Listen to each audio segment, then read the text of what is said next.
শাসন কি করে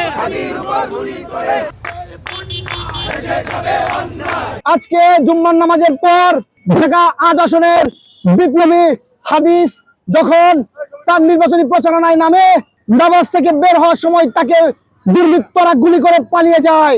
আমার ভাই হাদি আজকে যে হামলার শিকার হয়েছে, আজকে পুরো বাংলাদেশের যে বিপ্লবী ছাত্র জনতা রয়েছে, শুধু এক হাদি নয়, পুরো বিপ্লবী ছাত্র জনতা এই হামলার তীব্র নিন্দা প্রতিবাদ জানাচ্ছে।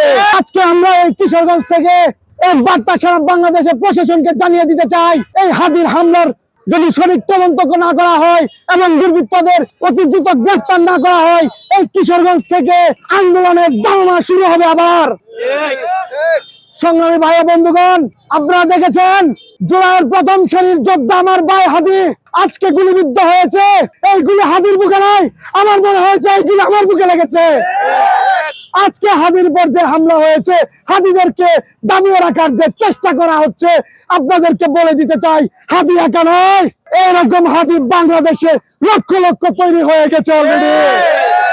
আমরা কিশোরগঞ্জ সহ সারা বাংলাদেশের প্রশাসনকে বলে দিতে চাই, যদি বিপ্লবীদেরকে আপনারা আইনি সুরক্ষা দিতে না পারেন, আপনারা গদি ছেড়ে দিন। আর না হইলে জুলাই যেভাবে হাসিনাকে গদি থেকে টেনে নামানো হয়েছিল, আপনাদের প্রশাসনকে আবারও গদি থেকে আমাদের বাংলাদেশের ছাত্র জনতা আবার টেনে নামাবে ইনশাআল্লাহ।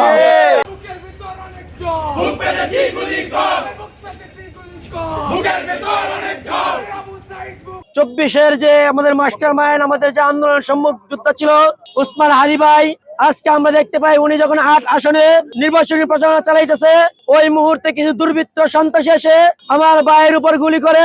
সেই গুলির প্রতিবাদে আজকে আমরা বিক্ষোভ মিছিল করেছি। প্রিয় বিপ্লবী ছাত্র জনতা, আমরা আজকে হাদি ভাইয়ের উপর যে গুলি চালিয়েছে, সেটা আমরা আজকে ভাবতে পারছি যে আমাদের প্রতিটা মাথা, বিপ্লবীদের মাথাকে গুলি করা হয়েছে। আজকে যে গুলি আমার হাদি ভাইয়ের উপর করা হয়েছে, আজকে আমাদের গণঅভ্যুত্থানের উপর গুলি করা হয়েছে।